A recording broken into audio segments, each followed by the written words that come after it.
오늘은 법궤보다 하나님을이라는 주제로 함께 말씀 나누겠습니다. 오늘 우리가 함께 나눌 말씀은 압살롬의 반역을 피해 도망가는 다윗의 모습이 소개되고 있습니다. 과연 다윗은 이 위기 앞에 어떻게 반응했는지 살펴보면서 하나님께서 오늘 우리에게 무엇을 교훈하시는지 함께 말씀을 확인해 보겠습니다. 먼저 본문의 배경을 간단하게 설명드리면 현재 다윗이 이 도망자의 삶을 시작하게 된 현재의 위기는 사실 다윗 스스로가 만들어낸 상황이라고 할 수 있습니다. 사무엘하 11장을 보시면 다윗이 밧세바와 동침한 이후에 그녀가 임신한 것을 숨기기 위해 어떻게 했습니까? 그녀의 남편이었던 우리아를 전쟁의 가장 위험한 곳에 배치하여 일부러 죽게 했습니다. 다시 말해 간음죄와 살인교사라는 엄청난 죄를 지은 것이죠. 그래서 하나님은 나단 선지자를 보내어서 그의 죄를 지적하시고 그에 따른 형벌을 주셨습니다. 그 중에서도 첫 번째 형벌은 다윗의 집에 칼이 끊이지 않을 것이다 라는 재앙이었죠. 그리고 이 재앙은 다윗의 셋째 아들 압살롬이 첫째 형 암논을 죽이는 사건으로 시작됩니다. 암논이 압살롬의 누이 동생 다말을 억지로 범했기 때문입니다. 자, 결국 이 사건을 통해 다윗과 압살롬의 관계는 깨어졌고 도무지 회복될 기미가 보이지 않았습니다. 군대 장관 요압이 둘 사이에서 끊임없는 중재를 시도했지만 이미 깨어진 관계가 회복되기는 어려웠습니다. 그러던 어느 날 압살롬이 헤브론에서 반역을 일으켰고 그 소식을 들은 다윗이 예루살렘 성에서 급히 도망하게 되는데요. 이것이 바로 오늘 본문의 전체적인 배경이라고 얘기할 수 있습니다. 그렇죠? 자, 이제 본문을 통해서 내용을 한번 확인해 보겠습니다. 먼저 24절 말씀 한번 읽어볼까요? 시작. 보라, 사독과 그와 함께한 모든 레위 사람도 하나님의 언약궤를 메어다가 하나님의 궤를 내려놓고 아비아달도 올라와서 모든 백성이 성에서 나오기를 기다리도다. 아멘. 오늘 본문은 보라라는 말로 시작하고 있는데요. 이것은 다윗이 예루살렘 성문으로 나왔을 때 다윗이 본 시선에서 이 상황을 설명하고 있는 것입니다. 다윗이 본 상황은 현재 어떤 상황입니까? 제사장 사독과 언약궤를 맨 레위인들이 함께 와서 언약궤를 잠시 성문 앞에 내려놓은 상태입니다. 백성들이 이 성읍에서 빠져나오는 것을 기다리고 있는 것이죠. 또한 또 다른 제사장 아비아달도 기브온에서 성막을 관리하는 일을 하고 있다가 이 소식을 듣고 예루살렘으로 올라온 상태입니다.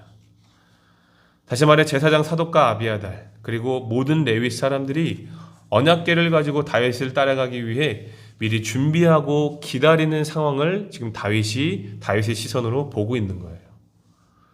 자, 그런데 이들이 언약궤를 메고 나온 이유가 무엇일까요? 언약궤는 하나님의 임재를 상징하기 때문에 반역을 일으킨 압살롬이 진정한 왕이 아니라 여호와와 함께 있는 다윗이 진정한 왕이라는 징표가 되기 때문입니다. 다시 말해 언약궤는 하나님의 임재를 상징하기도 하지만 왕권의 정당성을 과시할 수 있는 상징물이었다는 것입니다. 만약 성도님들의 집에 불이 나면 제일 먼저 들고 나오는 물건이 무엇일까요?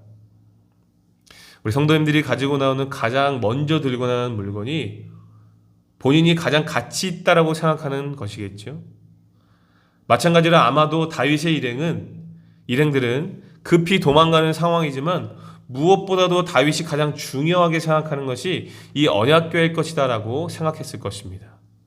왜 그렇습니까? 우리가 잘 알고 있듯이 과거 다윗은 언약궤가 다윗성에 들어올 때에 기쁨을 주체하지 못하고 바지가 흘러내릴 정도로 춤을 추며 제사를 드렸습니다. 다윗이 언약궤를 다윗성으로 옮긴 이유가 무엇입니까? 하나님의 임재를 상징하기 때문에 하나님을 더 가까이에서 예배하고 싶은 예배자의 열정 때문이었어요. 이것을 가장 가까이에서 지켜봤을 제사장들은 누구보다도 다윗의 마음을 잘 알고 있었을 겁니다. 그래서 이렇게 언약궤를 메고 나오는 것은요, 너무나 당연한 상황으로 우리가 이해할 수 있겠죠. 이제 이 상황을 지켜본 다윗의 반응을 한번 살펴보도록 하겠습니다. 25절 한번 읽어볼까요? 25절입니다. 시작. 왕이 사독에게 이르되 보라 하나님의 궤를 성읍으로 도로 메어가라. 만일 내가 여호와 앞에서 은혜를 입으면 도로 나를 인도하사 내게 그 계와 그 계신대를 보이시리라. 아멘. 자, 언약궤를 메고 나온 제사장 사독에게 다윗이 어떻게 말하고 있습니까?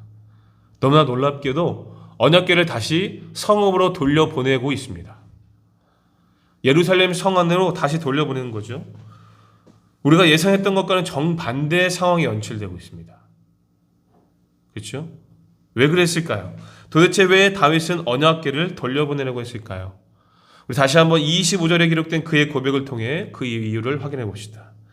내가 누구 앞에서요? 여호와 앞에서 은혜를 입으면 도로 나를 인도하사 내게 그 계와 그 계신대를 보이시리라. 무슨 말입니까?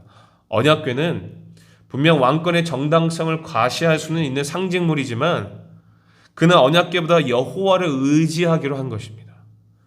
지금 다윗이 뭐라고 고백하고 있습니까?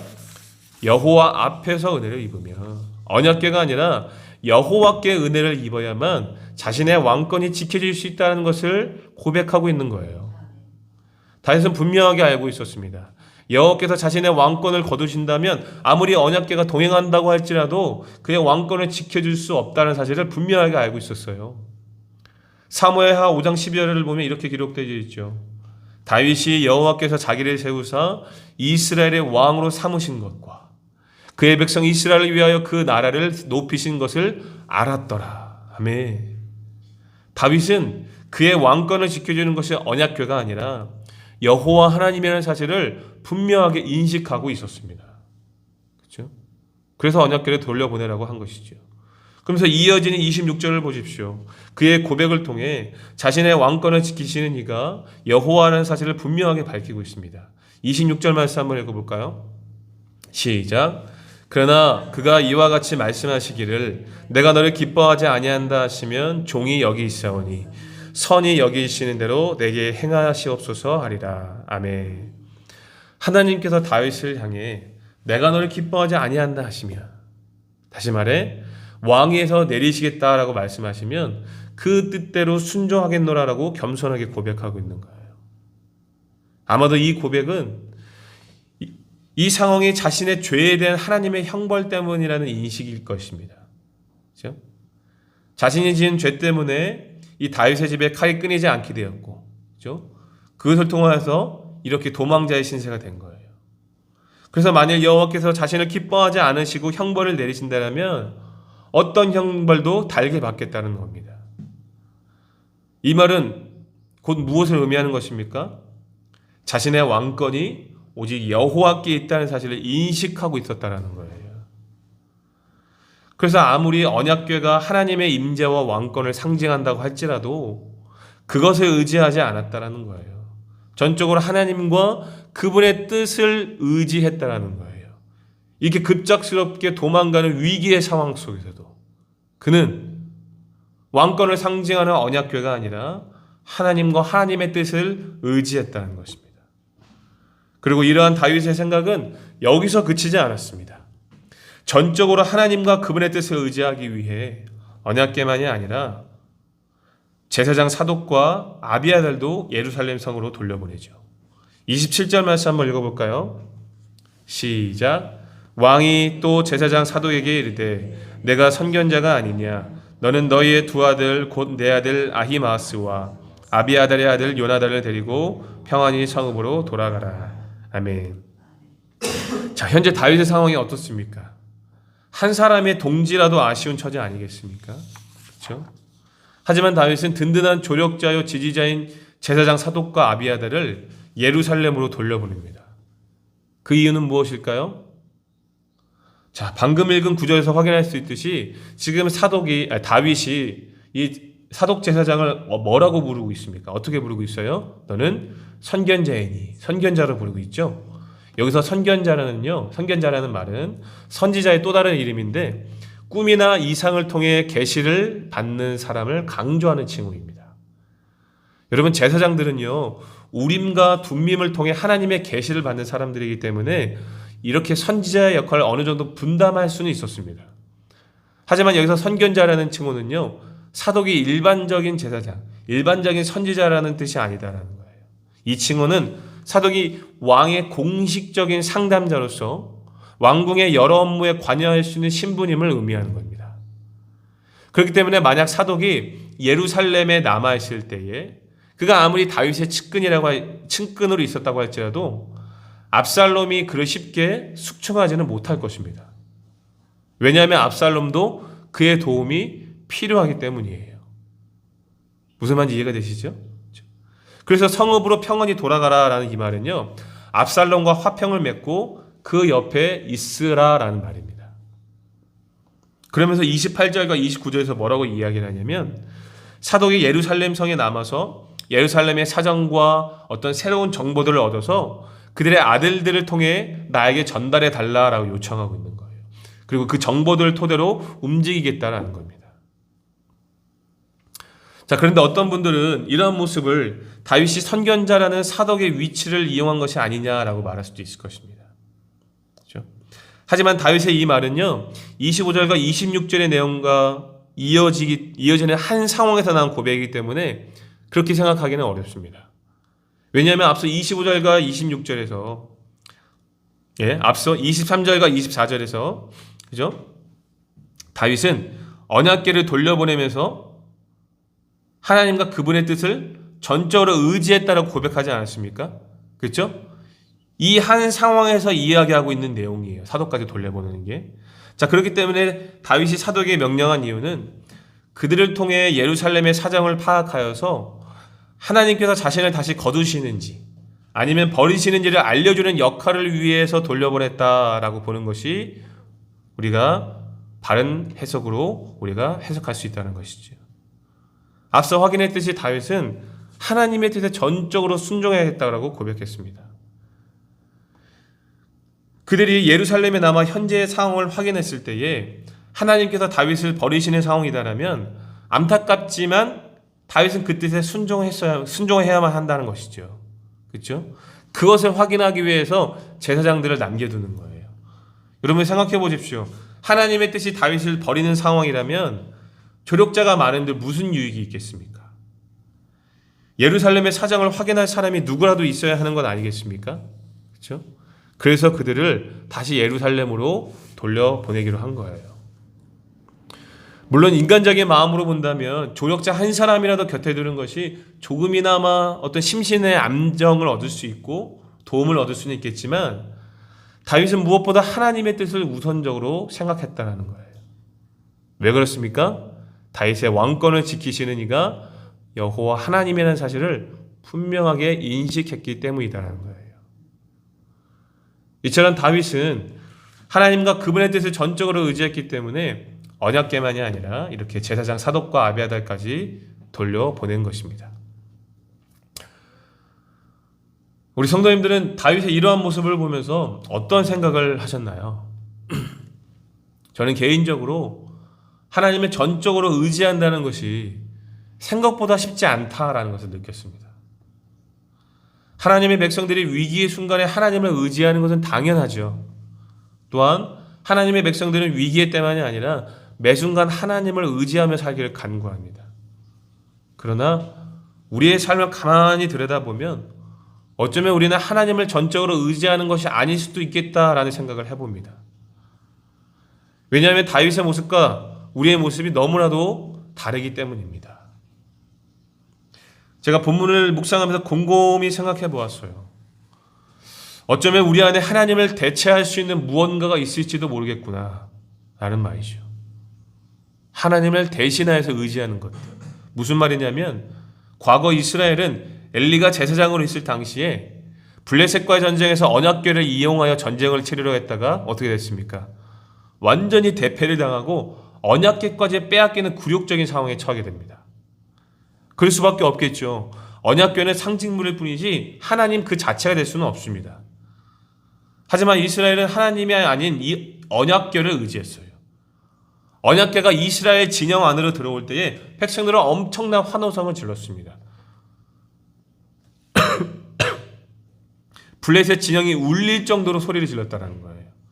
그래서 블레셋 사람들도요, 이스라엘의 그 함성 소리를 듣고 저들의 법궤가 진영 안으로 들어왔구나 라는 것을 느낄 정도였다고 합니다. 하지만 이스라엘은 어떻게 됐습니까? 완전히 대패했습니다. 왜 그렇습니까? 그들은 하나님이 아니라 언약궤를 의지했기 때문이에요. 인간은 시공간 속에 살고 있기 때문에 어떤 상징물이나 공간 같은 것이 하나님의 존재와 역사를 상기시키는 중요한 교재가 됩니다. 무슨 말이냐면 어떤 상징물이나 공간을 보고 하나님의 존재와 역사를 떠올리게 된다는 거예요. 하나님께서도 그 유용함을 인정하셨기 때문에 성전과 각종 제사와 절기를 우리에게 주신 것 아니겠습니까? 그것들을 통해서 하나님의 어떠하심을 알고, 그렇죠? 떠올리게 하기 위한 거예요. 하지만 그것이 하나님을 대체할 수는 없다라는 거예요. 그것이 하나님을 대체하는 순간 사람은 그것을 이용하게 됩니다. 그렇죠? 피조물이 자신의 유익을 위해 창조주를 이용하는 꼴이 되는 겁니다. 이스라엘이 블레셋과의 전투에서 패배한 이유가 그것 때문인 거예요. 그런데 이러한 불신앙이 오늘 우리에게도 있을지 모른다는 거죠. 그 대표적인 상징물이 무엇입니까? 예수님의 초상화라든지 십자가가 될 수 있는 것입니다. 저도 어린 시절에 어두운 골목길을 지날 때 십자가를 앞세워서 지나갔던 기억이 있어요. 손가락 이렇게 해가지고. 어린 시절 다 일단 했던 기억이 다 있으시죠? 그냥 유치하죠, 그렇죠? 십자가가 마치 예수님인 것처럼 괜히 믿음이 생기고 힘이 나는 것처럼 느꼈습니다. 하지만 하나님께서는 두 번째 계명으로 우리에게 말씀하셨죠. 뭐라고 말씀하셨습니까? 두 번째 계명, 너를 위하여 새긴 우상을 만들지 말아라. 그렇죠? 누굴 위하여 새기지 말라라는 겁니까? 너를 위하여. 그렇죠? 내가 뭔가 마음의 안정감을 위해서 내 눈에 보이고 내 눈에 손에 뭔가 잡혀야지만, 그렇죠? 안목의 그 정력에 빠진 나를 위해 하나님을 위한 하나님을 대신할 수 있는 형상을 만들지 말라라고 분명히 명령하셨다는 거예요. 여러분, 오죽했으면 칼빈이 뭐라고 했냐면 사람은요 우상을 만들어내는 우상 공장이라고 이야기했습니다. 우리가 이 교리 시간에 배우듯이 우리가 범신론이 왜 나왔겠습니까? 우상을 만들어내는 사람의 생각에서 나오는 거예요. 저것도 우상, 저것도 신, 저것도 신. 그렇죠?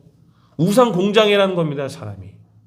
그래서 십자가조차도 우상시하는 문제가 발생하기 때문에 칼빈은요 강단에서 십자가를 빼버렸어요. 그래서 우리 합동교단이 이 개혁주의를 표방하기 때문에 강단에 십자가가 없는 거예요. 그렇죠? 십자가의 의미를 묵상하는 것이 아니라 십자가 자체가 우상이 되는 겁니다. 그 극단적인 폐해가 무엇입니까? 저는 십자가 종탑이라고 생각합니다. 여러분, 십자가가 없는 교회는 예수님이 안 계실까요? 아니죠. 그렇지 않습니다. 예수님은 분명히 말씀하셨어요. 두세 사람이 내 이름으로 모이는 곳에 내가 너희와 함께 하겠다고 말씀하셨어요. 예수님은 십자가에 갇혀 계신 분이 아니잖아요. 그렇죠? 여러분, 성경도 마찬가지입니다. 성경도 마찬가지예요. 물론 성경의 권위를 인정하고 그 가치를 생각하기 위해서 그렇게 하셨겠지만 우리가 어린 시절부터 귀에 못이 박히도록 들었던 이야기가 무엇입니까? 교회 어린들이 뭐라고 얘기했어요? 어린 아이들이 성경 위를 넘어간다라든지 함부로 막 굴러다니지 못하게 했잖아요. 그렇죠? 성경책. 혹시라도 성경 위를 넘어가면 굉장히 큰 벌을 받는 것처럼 생각하게 했습니다. 그렇죠? 자, 그런데 중요한 것은, 진짜 중요한 것은 그 상징물이 뜻하는 의미가 더 중요하다는 거예요. 그것 자체가 하나님을 대체할 수는 없습니다. 여러분, 언약궤가 무엇입니까?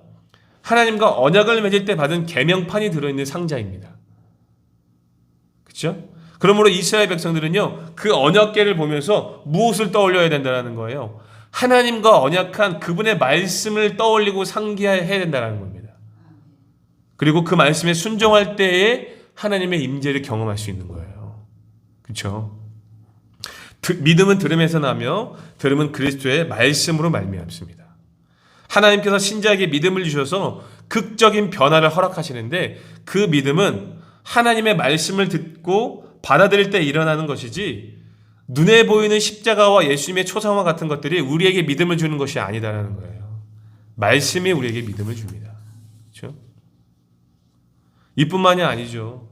우리는 나에게 신앙에 영향을 주는 신앙 선배라든지 목회자들도 우상시하는 실수를 범할 수 있을지도 보입니다. 그렇죠? 물론 그런 동력자들이 있다는 것에 너무나 감사한 일입니다. 하지만 그분들도 하나님의 은혜를 입어야만 살 수 있는 존재라는 것을 깨달아야 됩니다. 정말 부끄러운 일이지만 과거에는 한 목회자의 말 한마디가 하나님의 말씀도 아닌데 한 목회자의 말 한마디가 곧 하나님의 말씀처럼 받아들이던 시대가 있었어요. 지금도 있을 수 있겠죠. 죽으라면 죽는 신용도 했습니다. 그렇죠? 정말 잘못된 거죠. 이러한 무지와 불신앙이 현재의 한국교회를 만들어내는 것 아니겠습니까? 그러므로 사랑하는 성도 여러분, 우리는 그동안 눈에 보이고 손에 잡혀야만 어떤 마음의 안정감을 누렸던 그 불신앙을 회개하고 우리가 만들어낸 우상들, 과거 습관처럼 남아있는 우상들을 모두 제거해야 됩니다. 모두 제거하고 하나님만 의지할 수 있어야 돼요. 자, 그렇다면 하나님을 전적으로 의지한다는 것은 무엇을 의미할까요? 우상을 제거하는 것이 끝이 아닙니다. 전적으로 하나님을 의지한다는 것은 결론부터 말씀드리면 하나님을 전적으로 의지하는 사람은 그분의 약속을 신뢰하고 그 뜻에 순종하는 사람입니다. 다시 한번 말씀드립니다. 하나님을 전적으로 의지하는 사람은 그분의 약속을 신뢰하고 그 뜻에 순종하는 사람이에요. 자, 오늘 본문에서 다윗이 언약궤를 돌려보내면서 사독에게 뭐라고 얘기했습니까? 하나님의 뜻에 순종하겠다라고 이야기를 했습니다. 만일 내가 여호와 앞에서 은혜를 입으면 하나님께서는 나를 다시 한번 인도하사 나에게 그 궤와 그 계신대를 보이시리라. 그러나 그가 이와 같이 말씀하시기를 내가 너를 기뻐하지 아니한다 하시면 종이 여기시오니 선히 여기시는 대로 내게 행하시옵소서. 여기서 말하는 선히 여기신다는 말하는 그 선이 무슨 뜻일까요? 바로 하나님의 선, 즉 하나님의 뜻을 의미합니다. 하나님의 뜻대로 순종하겠다라는 거예요. 그렇죠? 근데 성도 여러분, 우리가 지지난 시간 계속 확인했듯이 다윗은 사무엘하 7장에서 하나님께 어떤 약속을 받았습니까? 너희의 집과 후손들과 왕위를 영원토록 보존해 줄 것이다 라고 약속하지 않았습니까? 다윗 언약이다 라고 우리가 배웠잖아요. 그렇죠? 그러니까 다윗은 그 언약궤를 보면서 그것이 상징하는 하나님의 언약을 상기시켰을 것으로 생각해 볼 수 있겠죠? 그렇죠? 그렇기 때문에 중요한 것은 언약궤가 아니라 하나님의 언약이 더 중요하다는 것을 상기시켰다는 것입니다. 그래서 언약궤를 돌려보낸 것이죠. 자, 그런데 다윗은 거기서 끝이 아니었습니다. 언약궤를 돌려보내는 것이 아니라 하나님과 하나님의 언약을 신뢰하되 그럼에도 불구하고 나의 어떠함과 죄로 인해 하나님이 기뻐하시지 아니한다 하시면 어떤 결정을 내리더라도 그 뜻에 순종하겠다라는 거예요. 순종하겠다. 왜 그렇습니까? 하나님은 선하시기 때문입니다. 선이 여기시는 대로 행하시옵소서. 우리가 섬기는 하나님은 선 그 자체가 되십니다. 우리가 생각하는 도덕적인 선과 악이 아니라 하나님의 뜻 그 자체가 선함입니다. 그렇죠? 하나님이 행하시는 그 행위 자체가 선함이다라는 거예요. 이것은 하나님의 절대 주권을 인정하는 참 신자의 모습이죠. 여호와께서 선이 여기시는 대로 내게 행하옵소서. 압살롬의 반역으로 인해 도망가는 현재의 상황도 하나님의 선을 이루기 위한 과정으로 받아들이겠다는 거예요. 우리가 하나님을 의지한다는 것과 좀 개념이 다르죠. 그렇죠? 이해가 되십니까? 우리가 하나님을 의지한다라고 얘기했을 때 어떻게 생각합니까? 하나님을 의지한다라고 얘기했을 때 현재의 상황이 빨리 해결되고 더 나은 상황이 되기 위해서 우리가 하나님을 의지한다라고 고백하는 경우가 많습니다. 그렇죠? 다시 말해 하나님의 뜻과는 상관없이 내 뜻이 해결될 수 있도록 하나님을 의지한다라고 고백해요. 그러나 하나님을 전적으로 의지하는 사람은요, 그분의 약속을 신뢰하되 그 뜻에 순종하는 사람입니다. 오늘 다윗이 그런 모습 우리에게 보여주고 있잖아요. 그렇죠? 하나님께서 선히 행하시는 대로 하나님 기뻐하시지 않으면 내가 기꺼이 그 뜻에 순종하겠습니다. 왜냐하면 그것조차 하나님께서 선하게 인도하실 것을 믿기 때문이에요. 이것이 진짜 하나님을 의지하는 자의 모습입니다. 오늘 우리가 다윗의 이러한 모습을 본받을 수 있어야 돼요. 빌립보서 4장 6절과 7절은 이렇게 이야기하고 있습니다. 아무것도 염려하지 말고 오직 모든 일에 기도와 간구로 너희 구할 것을 감사함으로 하나님께 아뢰라. 그리하면 모든 지각에 뛰어난 하나님의 평강이 그리스도 예수 안에서 너희 마음과 생각을 지키시리라. 아멘. 사도 바울은 우리가 아무것도 염려할 필요가 없다고 권면해요. 하나님께 감사함으로 기도하면 하나님께서 응답해 주시기 때문입니다. 그런데 하나님의 응답은 환경과 상황을 변화시키는 것이 아니라 무엇을 지키신다라고 말씀하고 계십니까? 그 환경과 그 상황에 흔들리지 않도록, 우리의 믿음이 흔들리지 않도록 무엇을 지키신다는 거예요? 너희의 마음과 생각을 지키신다라고 말씀하신 거예요. 또한 베드로전서 5장 7절은 이렇게 이야기합니다. 너희 염려를 다 주께 맡기라. 이는 그가 너희를 돌보심이라. 아멘. 베드로는 우리의 염려를 주님께 맡기라고 권면합니다. 왜냐하면 하나님께서 돌봐주시기 때문입니다. 그런데 하나님께서 누구를 돌보신다고 말씀하십니까? 너희를 돌보신대요. 환경과 상황을 돌보아서 바꿔주신다는 얘기가 아니라 우리 신자들을 돌보신다라는 거예요. 상황 바꿔준다는 얘기가 아니에요. 그렇죠? 우리를 지키시고 우리를 돌보시고 우리의 생각과 마음을 지키신다는 거예요. 그러니까 사실 우리가 하나님만 의지하기로 했으면 하나님만 바라보면 되는 것이지 굳이 환경과 상황과 그 결과에 대한 이미지를 우리가 그릴 필요가 없는 거죠. 몇 번이나 언급드렸지만 사람은 보여지는 것에 연약한지라 주변에 나를 도와줄 만한 것들이 보여지게 되면, 그렇죠? 하나님이 아니라 주변의 상황들을 보게 됩니다. 그렇죠? 시선이 분산되는 거예요. 그래서 내가 생각한 이미지대로 최상의 그림대로 응답되지 않으면 실망하고 시험에 들기도 하는 거죠. 그러므로 우리에게는 하나님만, 그렇죠? 하나님만 바라보는, 하나님과 하나님의 그 언약만 바라보는 그 훈련이 우리가 필요하다는 것이죠. 내 앞에 놓여진 위기를 해결해 주시지 않아도, 그렇죠? 이것이 나의 죄로 인해, 나의 어떠함으로 인해 하나님께서 최악의 상황을 우리에게 주신다고 할지라도 하나님은 여전히 나를 사랑하시며 나를 향한 놀라운 계획을 갖고 계신다는 사실을 온전히 신뢰한다면 그것을 족합니다라고 고백할 수 있는 사람이 진짜 하나님을 의지하는 사람이에요. 그것이 하나님께서 내게 행하신 선이라면 순종하겠습니다 라고 고백하는 사람이 진짜 하나님을 의지하는 사람입니다. 사랑하는 성도 여러분, 우리를 당신의 자녀 삼기 위해 독생자를 십자가에 내주시기까지 우리를 사랑하시는 분이 우리 하나님이십니다. 믿으시면 아멘 하시기 바랍니다. 그 하나님께서 설마 우리를 그냥 두고 보시겠습니까? 그렇죠? 그러니까 우리가 생각하는 결과대로 되지 않는다고 해서, 우리 앞에 놓여진 위기가 쉽게 해결되지 않는다고 해서 하나님은 원망할 필요가 없는 거예요. 그러므로 사랑하는 성도 여러분, 오직 하나님만을 전적으로 의지하시기 바랍니다. 전적으로 그분의 약속을 신뢰하시되 그분의 뜻에 순종할 수 있기를 예수님의 이름으로 권면드립니다. 아멘. 자, 그러나 혹시라도 높아심에 제가 여러분들과 함께 나누고 싶은 말씀이 있어요.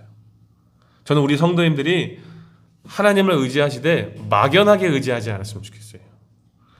막연하게. 우리가 보통 하나님을 의지하는데 뭔가 막연하게 좀 추상적으로 의지하지 않습니까? 여러분, 우리가 하나님을 의지하는 것은요, 막연한 것이 아닙니다. 다시 본문으로 돌아올게요. 다윗의 상황을 살펴보겠습니다. 이제 다윗은 자신을 따르는 백성들과 함께 예루살렘 성을 떠나 도망자의 길을 가게 되죠. 그렇죠? 그런데 얼마 못 가 다윗에게 안 좋은 소식이 들려집니다. 그 소식이 무엇입니까? 바로 아히도벨이 압살롬과 함께 배신을 했다는 소식이에요. 여러분, 아히도벨이라는 사람은요, 밧세바의 조부, 외할아버지겠죠? 그렇죠? 지혜가 있고 존경 많은 정치 조문위원이었고 뛰어난 모략가였습니다. 이 소식을 들은 다윗이 31절 하반절에 이렇게 기도합니다. 31절 하반절을 보시면 다윗이 뭐라고 기도하고 있습니까? 다윗이 이르되 여호와의 원하옵건대 아히도벨의 모략을 어리석게 하옵소서 하니라. 아멘. 여러분, 아히도벨의 지략이 얼마나 훌륭하길래 여호와께 그의 모략을 어리석게 해달라고 기도했을까요? 그렇죠? 그야말로 엎친 데 덮친 격입니다. 다윗은 이 소식을 듣고 절망할 수밖에 없었어요. 압살롬에게 지략가까지 붙게 되었으니 다윗의 상황은 더욱 불리해져만 갔습니다.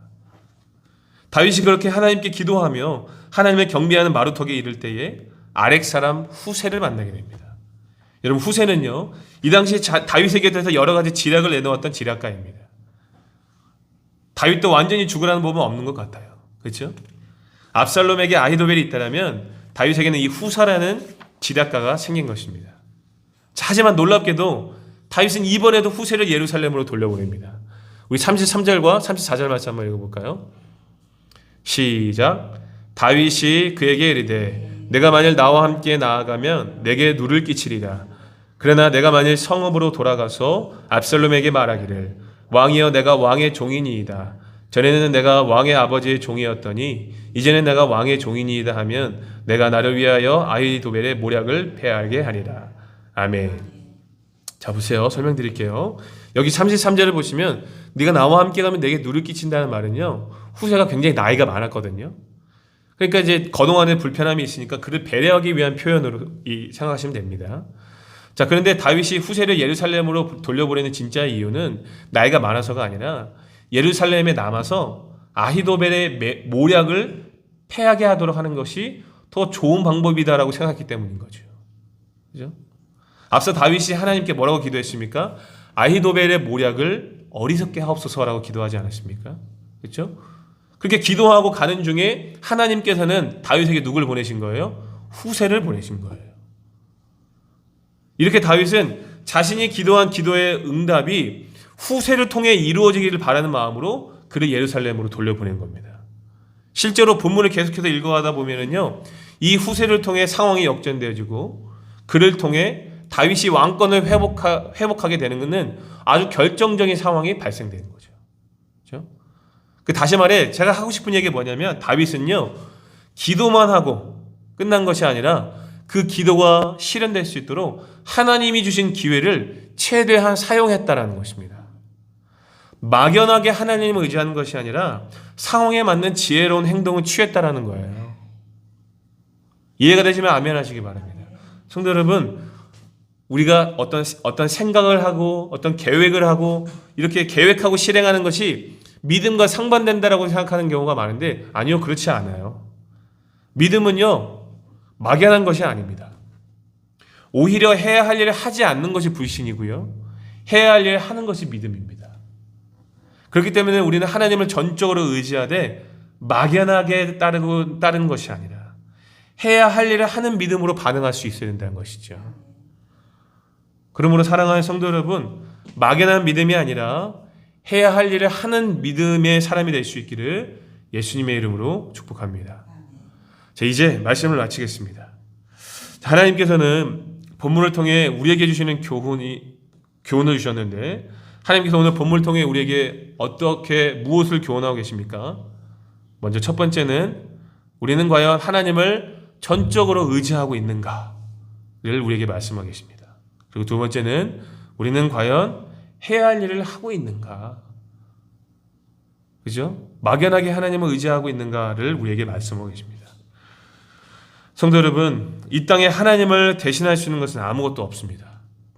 우리의 무지와 불신 때문에 하나님처럼 생각했던 모든 우상들을 제거하고 하나님만을 전적으로 의지할 수 있기를 바랍니다. 하나님의 약속을 전적으로 신뢰하시되 결과나 상황의 어떠함을 떠나 하나님의 뜻에 순종할 수 있기를 바랍니다. 하나님은 선하십니다. 뿐만 아니라 하나님을 향한 믿음과 우리의 의지가 막연하지 않았으면 좋겠습니다. 하나님이 상황과 사람을 통해 우리에게 말씀하실 때 우리가 해야 할 일을 함으로써 하나님의 뜻에 순종했으면 좋겠습니다. 그래서 부디 바르고 참된 신앙인이 되어 어려움 중에도 급박한 위기 중에도 하나님께 영광 돌리는 우리가 될 수 있기를 예수님의 이름으로 축복합니다. 아멘.